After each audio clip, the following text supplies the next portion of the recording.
Hi, it's Laura at Aquamarine 18 Tarot and Books. Thanks for stopping by my channel today. Welcome or welcome back.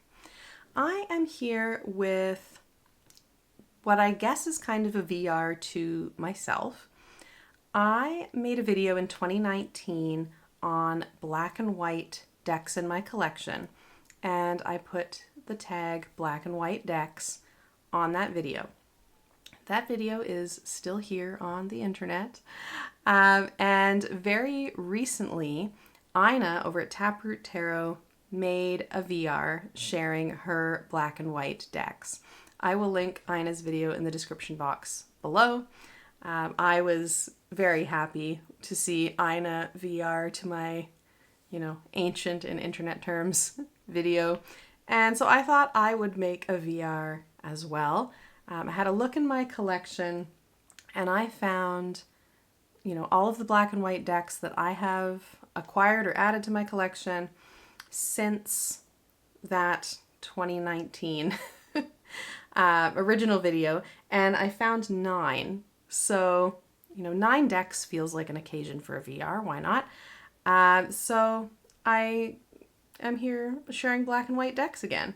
And if you would like to share your black and white decks, you can VR. There are now 2 tags, black and white decks and my black and white decks. And so I will put them both on this video. And I'm not going to repeat the decks that I shared in the first video. I'll only share the new ones. So one deck that I did have in 2019 that is a black and white deck that I forgot to feature in that original video, and I made a note in the description box. I can't believe I forgot to feature this deck, that I still have and I still love, is the 100 Ink Animals Oracle deck by Jessica Gowling. This is ink illustrations of 100 animals. And this deck was a gift from my grandmother. So it is, it's very sparse style with just the animal and the animal's name and a single word. There is a guidebook that comes with this deck, or that goes along with this deck. I'm not sure if it was separate or what, but it doesn't fit in the box. I do have it though.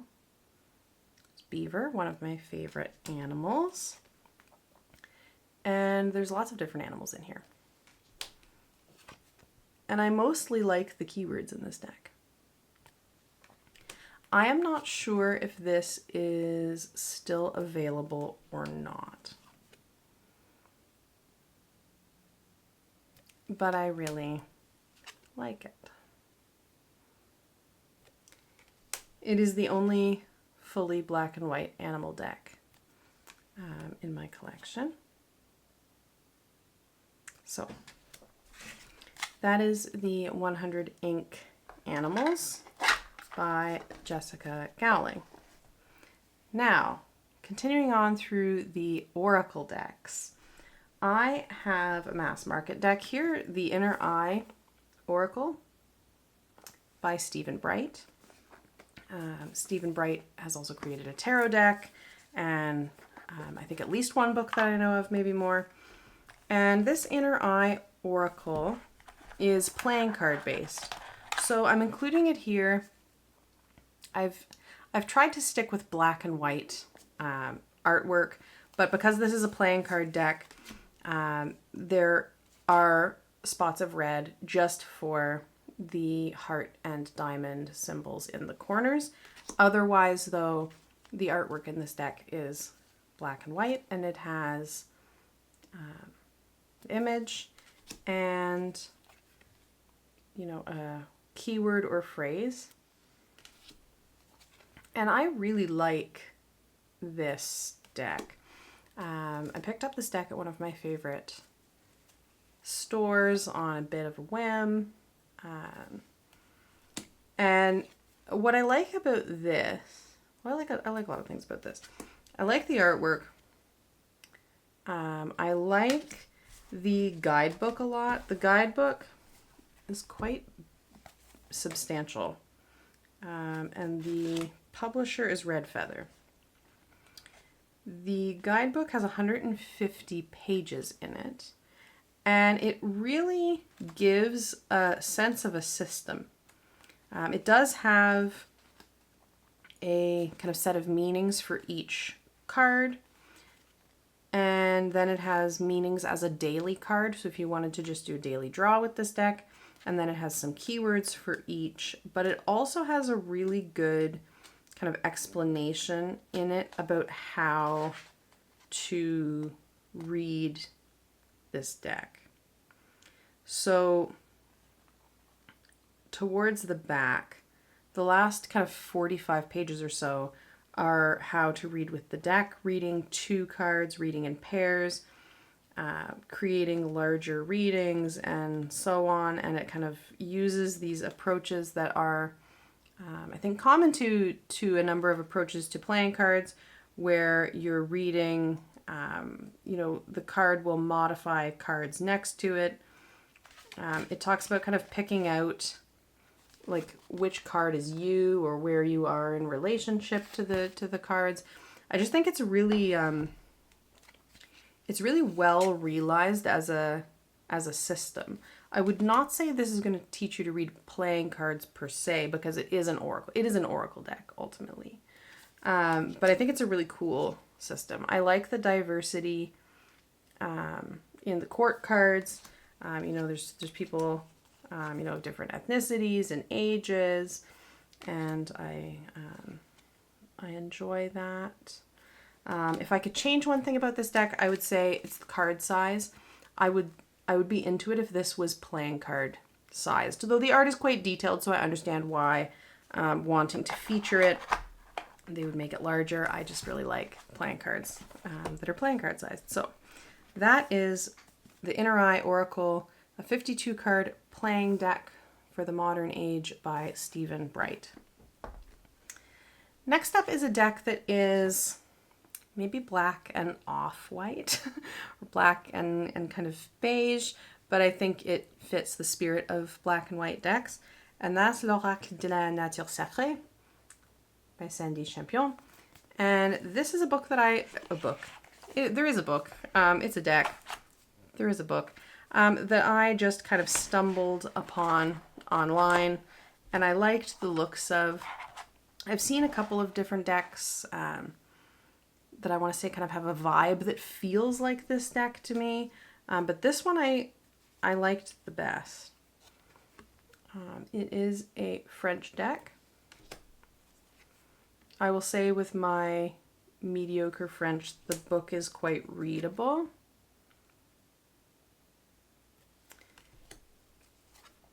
The book is completely in French. And this is just a cool deck. So the backgrounds are not quite white, and they kind of are a little bit flecked. I'm not sure if it will show up on the camera. They have this kind of textural like look to them, even though they are like very smooth and kind of shiny. They are quite nice. The back is like this.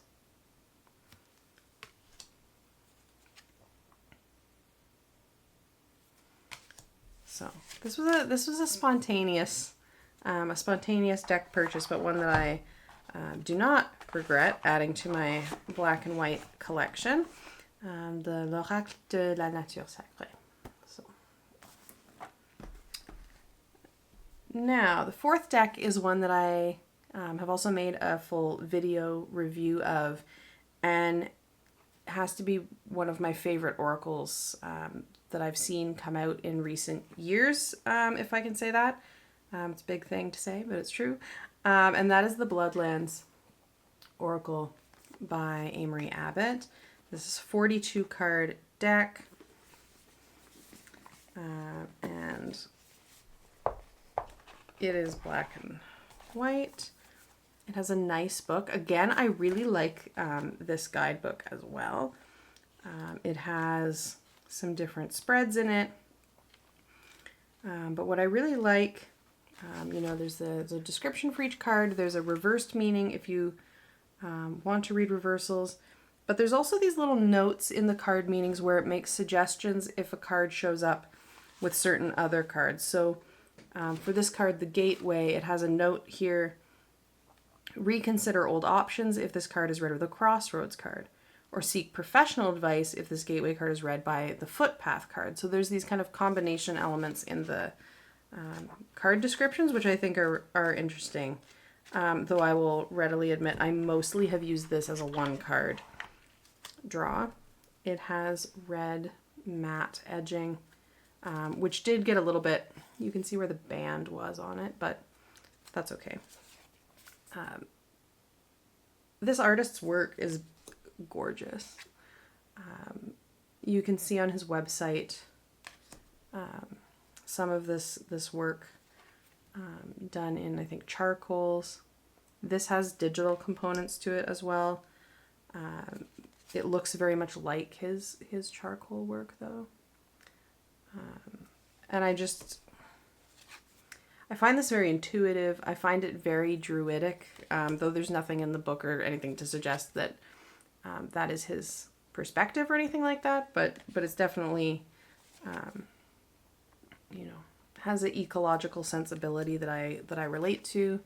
I find it a very intuitive read. I think that the meanings that the creator has given to the cards are very much, you know, in line with what I would read them as meaning if I didn't have a book to go on. There is a element-based kind of suit system, and you can see the element glyph there in the top corner. I admittedly don't really incorporate that too much. Sometimes it's really obvious, you know, like the confluence and the headwaters are both water, for example. But I just think this deck is stunning. Stunning, stunning. Black and white deck. It looks good alongside basically every other deck that I have put it with. And I really have enjoyed working with this deck, the Bloodlands Oracle. It and the Inner Eye both have that red edging. I must like the black and red. Finally, this is the last Oracle that I have in my little stack here. And again, it's kind of, perhaps it's black and off-white, more so than black and white per se, but it's close enough. And that is the Super Oracle by Usi. There are a couple of cards in here that do have some color. In trying to have enough decks to making this video make sense, I have taken slight liberties with this. So there are these couple of cards that have color. But the very vast majority of the deck does not have color, as you can see. I think I have underused this deck as I'm looking at it now. I feel like maybe this is one to get out.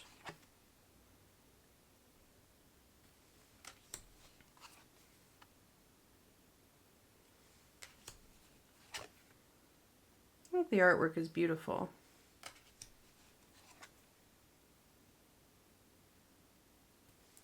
So that is the Supra Oracle by Usi, and that is the last Oracle in the pile. So I have 4 more decks to show that are black and white, that are all tarot decks. I'm going to fidget with the box later. It's not closing easily. So a kind of neat transition, I suppose, into the tarots is another Usi deck, and that is their most recent one, Solus Ocassum Lux Primalis. This is a deck that I backed on Kickstarter. I love this tuck box with the textural green and then this vibrant blue inside. I think that that's really beautiful. And it's a kind of lino cut deck. And it's a pip deck. And again, this is one that there are a couple of spots of color. So there is a little bit of red in the Death card and the Devil. But the rest of the deck is black and white. So you can see the pips are all black and white, as are the court cards. And this one was quite a long Kickstarter. There was definitely some extenuating circumstances that made it, you know, take some extra time. And this is such a labor-intensive medium as well, to, you know, be able to produce this many cards, for sure. One that I was happy to wait for. Usi's decks, I feel like, always feel special to get. You know, the quality is just so good. The cardstock is beautiful, slippery linen. You know, that is such a good shuffle. There was a book that goes with this in the Kickstarter, but I did not get the book. I've had mixed feelings about Usi books, if I'm honest. But I don't think it needs it. I don't think it needs a book, really. If you're familiar with reading a tarot deck with pips, you know, it's very readable. So that is the Lux Bromalis by Usi. Next up, I will show a deck that I love. And that has gone mass market. I don't know who the publisher is. Somebody tell me if you know. I have the indie copy of this. And that is Many Queens. Some of you will know that Too Many Eyes is a thing that I've described as a deterrent. And it very much is.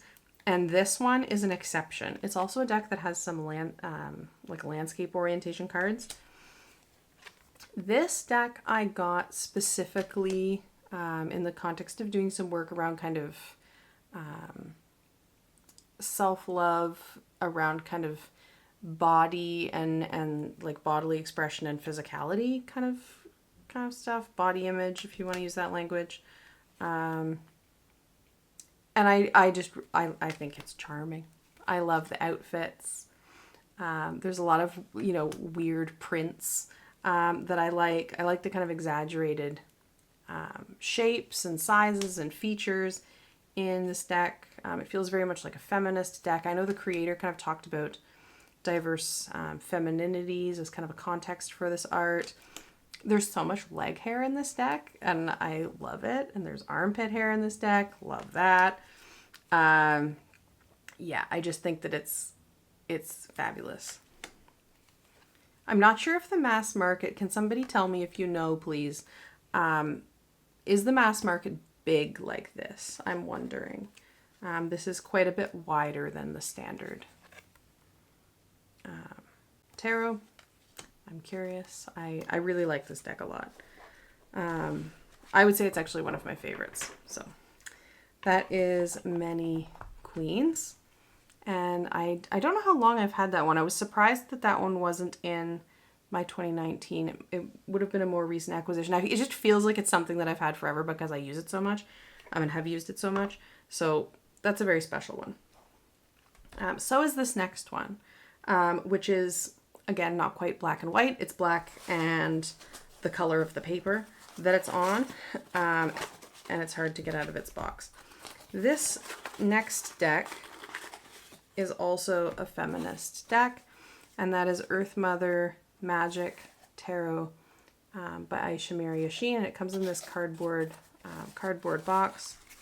And this is like the most DIY deck, I think, that I have. This is a really awesome feminist deck. It has this Riso printed art. which is really cool.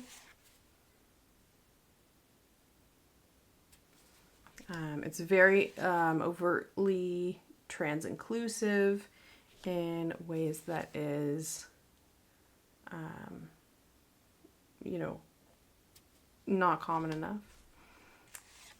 Ways that we need. And this deck is utopian to me. This deck is healing to me. I love Aisha Mary Sheen's work. I love this. I love it so much. So that is the Earth Mother Magic. And while I'm at discussing Earth Mother Magic, I have to pause for a second because I realized that I do not have all of my black and white decks here with me. Earth Mother Magic has reminded me that I've missed a few, so I will be right back. Okay, so I'm really glad that I paused there because in going to get the deck that I realized that I had forgotten and wanted to show you, I realized that I had forgotten 4 decks that I should show you in this video. So forget everything I've said so far about the number of decks I was going to show. I said 9 at the beginning of the video. That is no longer accurate. I just missed a shelf. Okay, so the reason that the Earth Mother Magic Tarot jogged my memory is because what led me to Earth Mother Magic Tarot in the first place was Aisha Mary Sheen's other deck, a majors only deck called the Sapphic Enchantress Tarot deck.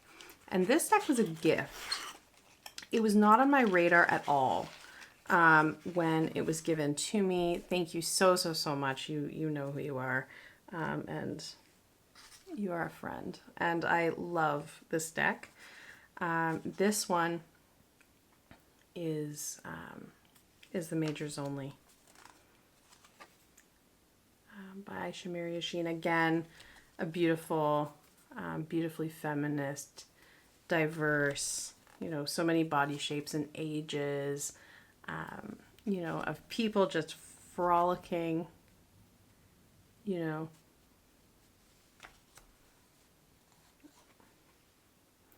I love, love, love the Sapphic Enchantress Tarot, and it came in this box, again, this cardboard box full of petals, and it smells so good.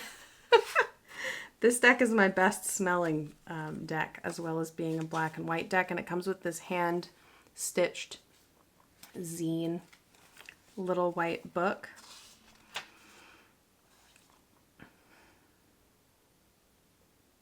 And the about this tarot deck, I'll just share a little bit of.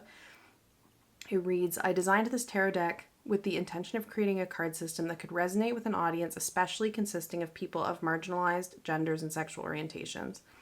The deck consists exclusively of women as a deliberate expression of the intrinsic wholeness of women within themselves.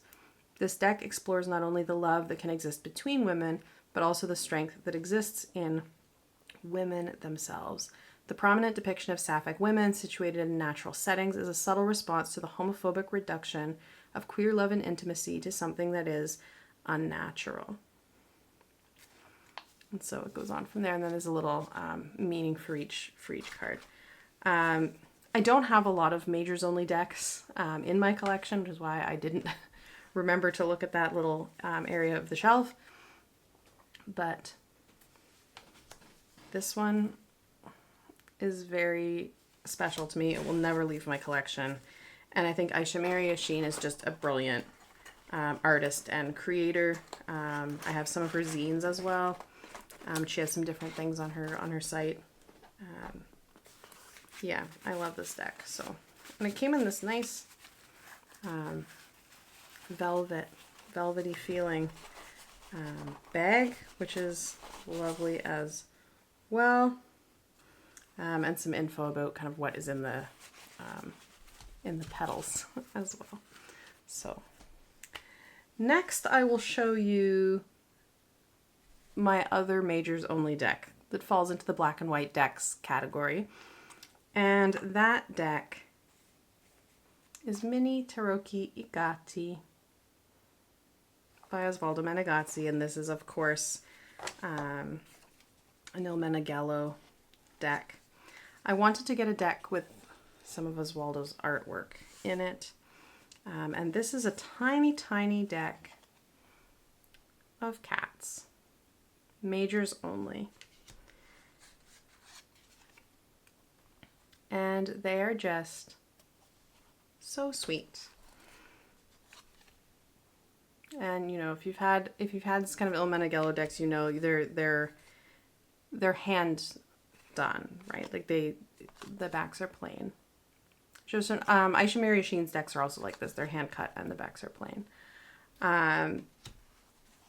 Yeah, really special. The cardstock is like cardboard on this deck. Like, it's so firm. But I just think the cats are so cute.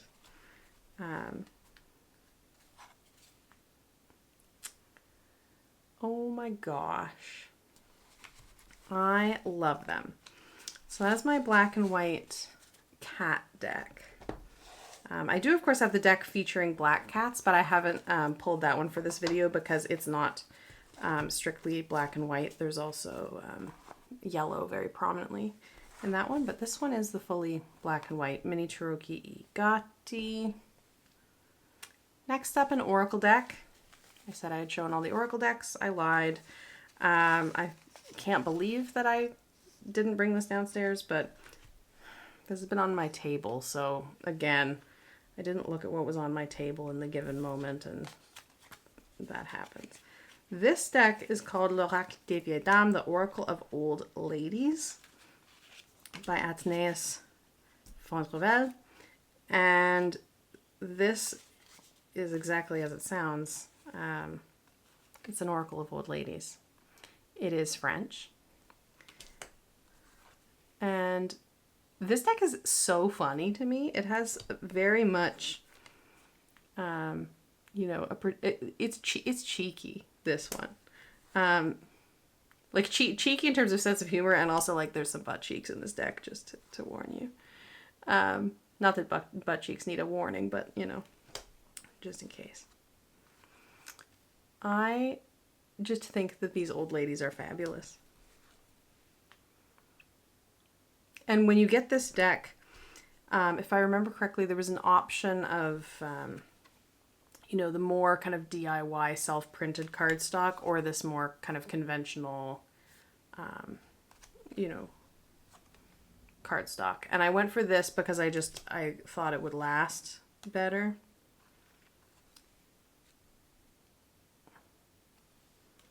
Lovers.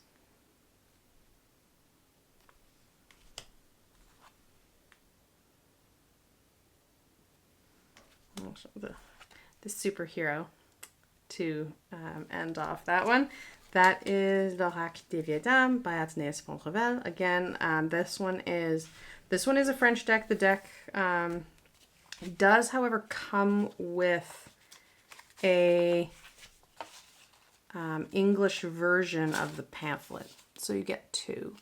This one has the English. It might be kind of like an auto translate. It's a little bit inconsistent on that one, but again, it's a deck that I really have enjoyed. And you know, the intro talks a little bit about representations of older women and that, so I really like that deck. I have two tarots left now. The first one that I will show you of the two that are remaining is the Hollow Valley Tarot. This one was a Kickstarter.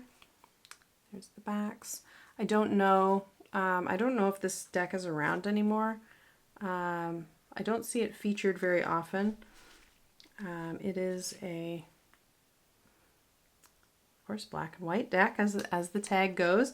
This one had, in the kind of design of the deck and where they ended up putting some of the Focus Post campaign, as well was the idea of these layouts of items as being based on outlines of sigils for each of the cards that the creators had made.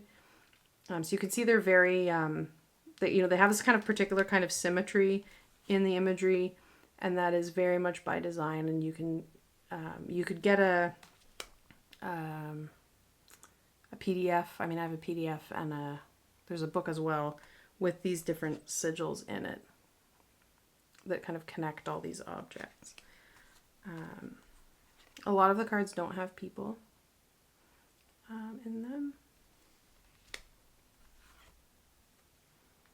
I wish I knew what every plant was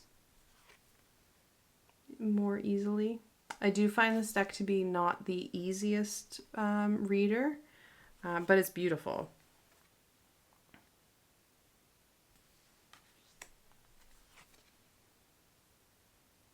This one looks really good with the L'Oracle de la Nature Sacrée as well. And there's, I haven't spent a ton of time studying this, but it's actually one of the reasons that I've held on to this deck and I want to work with it more, is that one of the co-creators of this deck is an astrologer. And so there is this element of astrology woven throughout the deck, and you can see, they're pretty small. I'm not sure if they're going to come up on camera, but here for the Five of Swords, for example, you can see the Venus and Aquarius glyphs in there, kind of hidden in the art. And tarot astrology correspondence is not something I've spent really much time on.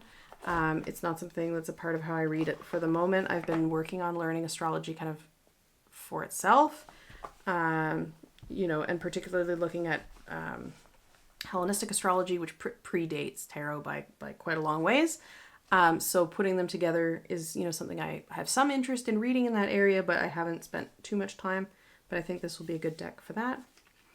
Finally, last but not least, and actually last this time, I don't think I've forgotten anything now, except for the few that I have deliberately not shown you because I showed them in 2019 in the first version of this tag.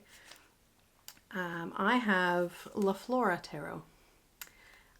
This deck was also a Kickstarter, and La Flora Tarot, the creator had a bunch of things on the campaign for this deck. There was like wooden card stands and different things that I did not get. I just got the deck and the book. Again, this beautiful tuck box with the flowers inside is just gorgeous. These are the backs. They were printed by a playing card company, so the shuffle is excellent. And it's a deck of course, flowers, and each card has the scientific name and the kind of common name, one on each side of the image, and then the card's name is here at the bottom. You can see the Empress there and the 3 at the top. And I really like the book for this. They really explain the choices of which plant is on which card in really interesting ways, and they kind of weave in kind of nutritional and medicinal and cultural and folkloric kind of elements of these different plants in ways that are really, really beautiful. And I think this is out of print. I'm pretty sure that it is, but I know like the creator has recently returned to the internet. And is posting things again. So I'm wondering if maybe this is one that will get a second edition, maybe. I think that would be really nice. It's like, there's something for me that's kind of counterintuitive about a black and white flower deck, because flowers, you think of flowers and you think so much of the vibrant colors of the flowers, but these are, they're kind of like scientific drawing style, and there's something really interesting about them, and I like the kind of way that the frame is worked into the artwork. Like, it doesn't feel overly intrusive to have this border with all the text in it. Like, it looks very cohesive in a way that I really like. So that is La Flora Tarot. Actually the last black and white deck that I'm going to show you.